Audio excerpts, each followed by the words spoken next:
நம்ம நாட்டில் மத்திய அரசு வேலை அப்படிங்கிறது வெறும் வேலை மட்டும் இல்லைங்க.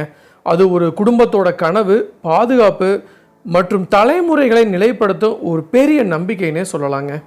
ஒரு அரசு ஊழியரின் மாத சம்பளம் மட்டும் இல்லாமல் அவங்களோட எதிர்கால ஓய்வூதியம், மருத்துவ பாதுகாப்பு அண்ட் ஆல்சோ குடும்பத்தின் சமூக நிலை ஆகியவை அனைத்துமே அந்த ஒரே பணியுடன் இணைந்திருக்குன்னே சொல்லலாம். குறிப்பாக சொல்லணும்னா நடுத்தர மற்றும் கீழ் நடுத்தர வர்க்க குடும்பங்களில் வீட்டுக்கடனை, குழந்தைகளோட கல்வி, மருத்துவ செலவுகள் போன்ற அனைத்து பொறுப்புகளையும் தாங்கி நிற்கும் முதுகெலும்பாக அரசு ஊழியர் இருக்கிறாருங்க.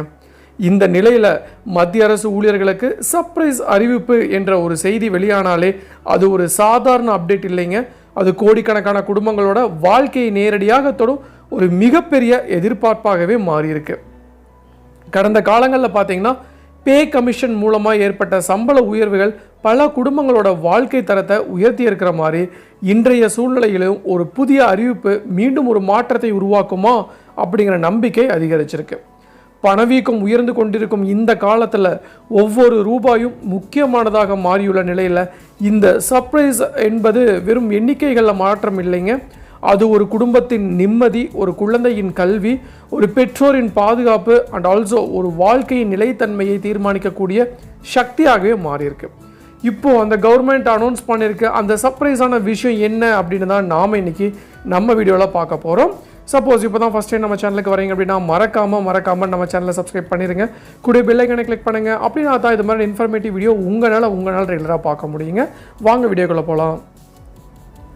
இந்தியாவில் மத்திய அரசு ஊழியர்கள் அண்ட் ஆல்சோ ஓய்வூதியதாரர்கள் சேர்த்து பார்க்கும்போது கோடிக்கணக்கான குடும்பங்களோட வாழ்க்கையை நேரடியாக பாதிக்கும் ஒரு மிகப்பெரிய சமூக பொருளாதார அமைப்பு உருவாகுதுங்க. அரசு நிர்வாகம் சீராக இயங்குவதற்கு இவங்களுடைய பங்கு பார்த்திங்கன்னா மிக மிக முக்கியமானது. அப்படிங்கிறதுனால அவங்களோட சம்பளம், அலவன்சஸ் அண்ட் ஆல்சோ ஓய்வூதிய அமைப்புகள் அனைத்துமே காலத்திற்கு காலம் திருத்தப்பட்டு தான் வருது. ஸோ போன வருஷம் ஒரு மாதிரி இருக்குது, இந்த வருஷம் ஒரு மாதிரி இருக்குது. ஃபஸ்ட்டு பழைய ஓய்வூதியம் திட்டம் அமல்படுத்தப்படும்னு சொன்னாங்க. ஆனால் அந்த ஓய்வூதியத்தில் இன்னும் கொஞ்சம் ஆல்ட்ரேட் பண்ணி அதை இம்ப்ளிமெண்ட் பண்ணாங்க. ஸோ இதற்காகவே இந்தியாவில் பே கமிஷன் அப்படிங்கிற ஒரு அமைப்பு உருவாக்கப்பட்டு ஒவ்வொரு 10 வருஷத்துக்கு ஒரு முறை ஊதிய திருத்தங்கள் செய்யப்பட்டு வருதுங்க. குறிப்பாக பார்த்திங்கன்னா 2016ஆம் ஆண்டு அமல்படுத்தப்பட்ட 7வது ஊதிய குழு என்ன சொல்லியிருக்கு அப்படின்னா, ஸோ அடிப்படை சம்பளம், அவங்களோட ஹவுஸ் ரெண்ட் அலவன்ஸ் அதாவது HRA, ட்ராவல் அலவன்ஸ் TA போன்ற பல அம்சங்களில் பெரிய பெரிய மாற்றத்தை கொண்டு வந்தாங்க.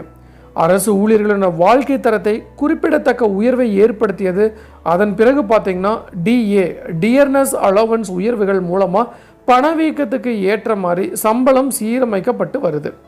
இந்த பின்னணியில் தான் இப்போது மத்திய அரசு ஊழியர்களுக்கு சர்ப்ரைஸ் அறிவிப்பு என்ற செய்தி வெளியாகியுள்ள நிலையில் அது சாதாரண தகவலாக இல்லாமல் பல்வேறு எதிர்பார்ப்புகளை கிளப்பியிருக்குன்னே சொல்லலாங்க.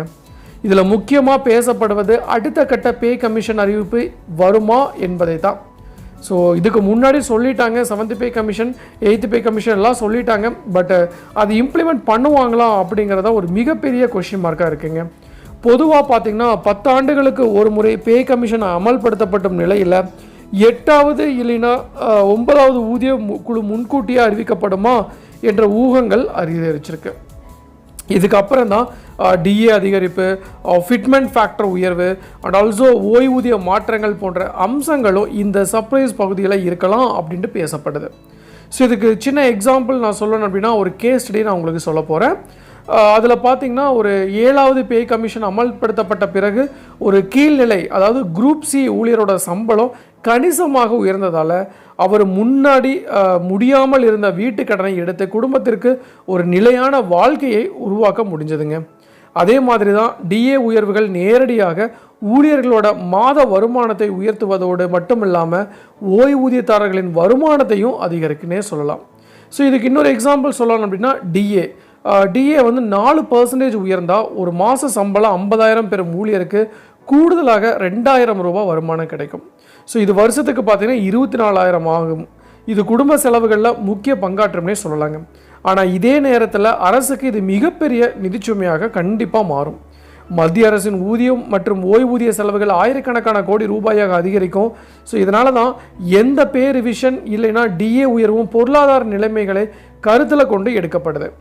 ஸோ இப்போதைய உலக பொருளாதார சூழ்நிலை, பணவீக்கம், எரிபொருள் விலை அண்ட் ஆல்சோ வளர்ச்சி வீதம் போன்ற பல அம்சங்கள் இந்த முடிவுகளில் தாக்கம் செலுத்துதுங்க. இப்படி இருந்தாலும் அரசியல் ரீதியாக பார்க்கும்போது அரசு ஊழியர்கள் அண்ட் ஆல்சோ ஓய்வூதியதாரர்களுக்கு ஒரு பெரிய வாக்காளர் அடிப்படையாக இருப்பதால் அத்தகைய அறிவிப்புகள் தேர்தல் சூழ்நிலையில் முக்கிய பங்கு வகிக்கும் அப்படிங்கிறதுல எந்த ஒரு சந்தேகமே கிடையாது.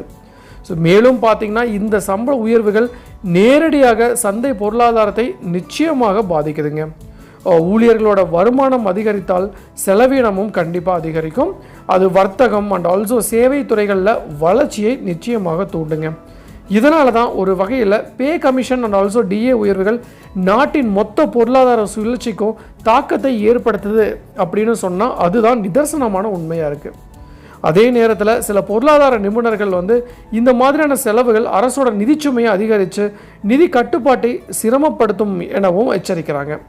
இப்படி இருந்தாலும் ஊழியர்களோட வாழ்க்கை தரத்தை மேம்படுத்துவது அண்ட் ஆல்சோ பணவீக்கத்தை சமநிலைப்படுத்துவது அரசின் கடமையாக இருப்பதால் இந்த மாதிரியான சர்ப்ரைஸ் அறிவிப்புகள் தவிர்க்க முடியாதவை தான். ஸோ மத்திய அரசு ஊழியர்களுக்கான இந்த சர்ப்ரைஸ் அறிவிப்பு அப்படிங்கிறது வெறும் சம்பள உயர்வு செய்தி மட்டும் இல்லைங்க. அது கோடிக்கணக்கான குடும்பங்களோட வாழ்க்கை தரம், நாட்டின் பொருளாதார இயக்கம் அண்ட் ஆல்சோ அரசியல் சூழ்நிலையை பாதிக்கும் ஒரு முக்கியமான முடிவாக மாறும் திறன் கொண்டிருக்கு.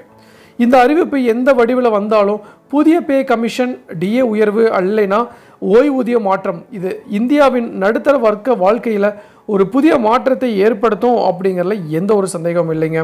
ஸோ இறுதியாக பார்க்கணும் அப்படின்னா மத்திய அரசு ஊழியர்களுக்கான இந்த சர்ப்ரைஸ் அறிவிப்பு அப்படிங்கிறது ஒரு சாதாரண நிர்வாக முடிவு மட்டும் இல்லைங்க.